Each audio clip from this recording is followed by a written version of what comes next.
Aš dirbau mokytoja ir tai buvo didžiulis stresas, įtampa, pervargimas, nuovargis ir tiesiog tai tikrai mano darbinė veikla irgi pokyčius įnešė mano gyvenimą, neigiamus pokyčius. Pajutau širdies permušimus, plakimą, tokį silpnumą. Pasitikrinus pas kardiologus, tai rado padidėjusi šiek tiek cholesterolį, kraujagyslių ataugas, sklerozinis tas ir aritmija.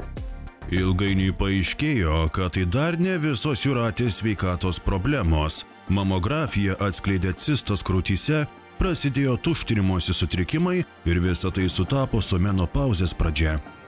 Aišku, tos karščio bangos ateina ir praeina, bet pajutau, kad nebėra tokios energijos, jėgos. Tada prisimenu, kiek man metų ir galvoju, taip, jau kažkaip tai tas amžius toksai ir va tie dalykai menopauzės tokie ir yra, kad vis dėlto ir sulėtėja veiksmai, ir nuovargis labai greitai ateina, ir toks silpnumas. Jūratė ir daugelis ligonių Lietuvoje gydosi vaistais, tačiau medikai ir mokslininkai sako, vien vaistai nepadės. Tik keičiant savo įpročius galima pasiekti tikrų sveikatos stebuklų. Svorio mažinimas, priežiūra ir fizinis aktyvumas. Aišku, taisyklinga mityba, pilnavertė. Jie tokie paprasti, kasdieniai dalykai, jie tikrai turi įtakos, sakykime, gal lėtinimui iš tos ligos progresavimo. Šios taisyklės tinka ne tik sąnarių ir raumenų, bet ir inkstų, kepenų, širdies, kraujagyslių bei onkologinėms ligoms. Gyvenimo būdo ir mitybos pokyčiai iš tiesų gali daryti stebuklus kiekvienu atveju. Labiausiai, ką žmogus gali padaryti, tai profilaktiškai iki diagnozės labiau kreipti dėmesį į savo gyvenimą, į savo mitybą, į savo žalingus įpročius, į savo judėjimą, fizinį aktyvumą. Bet mes gyvenam ten, kur gyvenam, esam tokie, kokie esam. Ir kai jau mes ligą nustatome, tai tie patys principai – sveika gyvensena, judėjimas, fizinis aktyvumas, imuniteto stiprinimas, mityba, žalumynų daugiau, aliejų daugiau. Tie patys principai taikomi ir lytinių santykių gerinimui bei libido didinimui. Pasikartosiu, kad tas gyvenimo būdo korekcija tai ir yra gera nuotaika, geras fizinis aktyvumas, gera mityba, pakankamas skysčių vartojimas. Bet aišku, viską išvardinau, viską mes suprantam, bet turi būti užsispyręs ir ambicingas, jeigu nori to pasiekti. Ne taip viskas paprasta. Bet reiktų pradėti nuo to. Mano tokia, kaip specialisto nuomonė. Mes dažnai be gailesčio naudojame savo sveikatos resursus, kol neprasidėjo jo griūtis. Demencijos, Alzheimerio ir Parkinsono ligų tyrinėtoja, biochemijos mokslo daktarė Rima Budvytytė mano, kad kol dar nevėlu, reikia pradėti keistis. Yra įrodyta, kad tikrai turi labai teigiamą poveikį tos ligos vystymuisi ir sveika mityba, aktyvus gyvenimo būdas, taip pat ir smegenų aktyvumas yra labai svarbus, kad pristabdytų tos ligos vystymas. Suvokusi, kad jos sveikatai gresia rimtos ligos, Jūratė ryžosi gyvenimo pokyčiams. Teko keisti ir gyvenimo įprotį, maistą. Ir taip pat to domėtis, kas galėtų dar labiau man padėti susitvarkyti su širdies veikla, su taip pat ir galvos smegenų, nes pastebėjau jau, kad užkrenta dažnai kažkokie dalykai ir išsigąstu, ne jau prasideda demencija ar sklerozė, ar mano koncentracija ir atmintis jau pradėjo streikuoti. Tai pirmiausia, judesys, fizinis tas aktyvumas, aišku, jis nėra mano maksimalus, į baseiną nueinu paplaukiot, bet va tas fizinis aktyvumas. Taip pat su mityba. Mityba yra pagrindas, sakė, irgi tvarkytis, kad nebūtų ten tų riebalų, bet organizmas mano pats dabar gal taip nenoriu mėsos, tai va pereinu prie tų ir perėjau prie žolių įvairiausių, daržovių, kažkokie vaisiai yra atsirenkami. Pagrindinė sveiko žmogaus ir ypač sergančio užduotis yra mažinti uždegimus organizme. Efektyviai su jais kovoti padeda antioksidantai, flavonoidai ir polifenoliai. Priešingų atveju uždegimai gali tiesiogiai sukelti įvairias ligas, įskaitant neurodegeneracinės.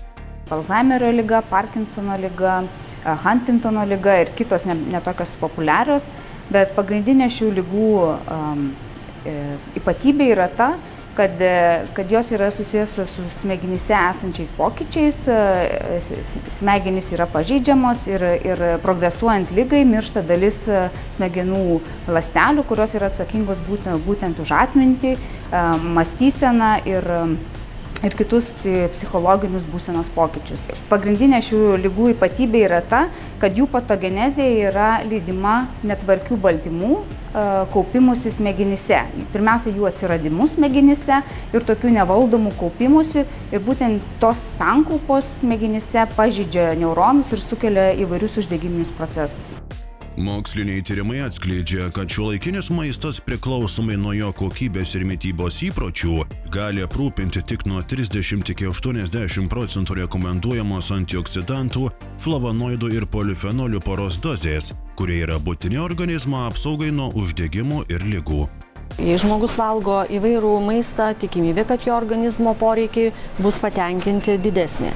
Tačiau tyrimų rezultatai rodo, kad daugumo žmonių mityba yra ne visavertė. Be to, šiuolaikinės pramonės pasiekimai lėmė modifikuotų, rafinuotų, kitaip sakant, menkaverčių produktų atsiradimą. Šiai dienai jau greičiausiai atsiranda tas, tikrai ne visi kokybiškai maitinasi ir tie papildai, atsirinkus papildus, ko trūksta, jie yra naudingi, bet labai svarbu atsirinkti kokybišką produktą, tinkamai jį vartoti ir dar svarbiau yra tinkamas jo kiekis, nes turi būti pasiekiama tavo papildo koncentracija, kuri sukeltų poveikį. Būtent toks yra ir maisto papildas Pomite, tikras sveikatos šaltinis. Maisto papildas Pomite tai Jungtinės karalystės mokslininkų sukurtas polifenolių, gausių visadalių brokolių, ciberžolių, granatų ir žaliosios arbatos ekstrakto derinys, patalpintas į maisto papildo kapsulę, pasaulyje pripažintas ir įvertintas antros fazės moksliniais klinikiniais tyrimais. Šis visadalių granatų, brokolių, žiedynų ir žiedkočių, dažinių, ciberžolių, šakniastiebių ir žaliosios arbatos derinys koncentruotas yra Pomite kapsulėje. Tai efektyvi galimybė papildyti kasdieninę mitybą įvairiais augaliniais polifenoliais.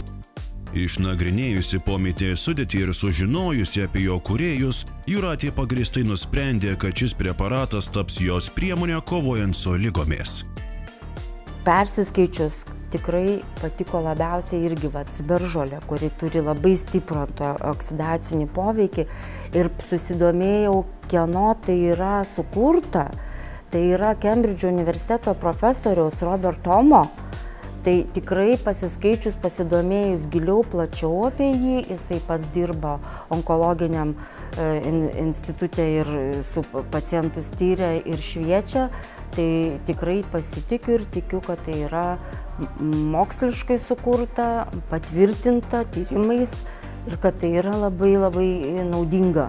Būtent šitie 4 produktai – ciberžolė, žalioji arbata, granatos ir brokoliai. Kiek aš per mėnesį kartą 2 galiu valgyti ir gal ir valgau, kada atsimenu ir kažkaip užsinori, bet šičia yra dozė tokia, kuri reikalinga organizmui kasdien gauti. Tai užtat aš tiesiog, atradimas man tai yra ir aš tiesiog žinau, kad mano organizmas gavo tai, ką aš turėčiau gauti, kad būtų sveikesnis. Daugiau nei 30 metų vėžiu sergančius pacientus gydanti onkologė chemoterapeutė Irena Povilonienė pabrėžė Pomite svarbą tiek sveikiems žmonėms, tiek ypač sergantiems onkologinėmis ligomis. Produktas pagamintas gydytojų patarimu, kada sudėjo pačius stipriausius antioksidantus ir būnant remisijoje, naudojant kaip papildą antioksidantą, gaunamas ilgesnis tos remisijos laikotarpis arba visai liga neatsinaujina. Bet aš sakau, kad maisto papildai yra reikalingi, jeigu mes tiesiog gyvenam labai greitą gyvenimo būdą ir, pavyzdžiui, esi alkanas, suvalgai baltos duonos sumuštinę, su kažkuo tai ir nelabai ten gausi tų antioksidantų, tu gauni baltymų, gliukozės gauni, tuo metu pasisotini, bet yra trūkumas. Tai tada aš įsivaizduoju taip, reikia praryti keletą kapsulių antioksidantų, kad užtikrinti tą balansą, kad tokiu būdu tu save pamaitintum. Ilgą laiką vartodama Prometė Jūratė su džiaugsmu pastebi ryškius sveikatos pokyčius. Ji neabejoja, kad kraujo tyrimai ir kiti sveikatos rodikliai rodo esminius smegenų, žarnyno, sąnarių ir širdies pokyčius būtent dėl šio maisto papildo.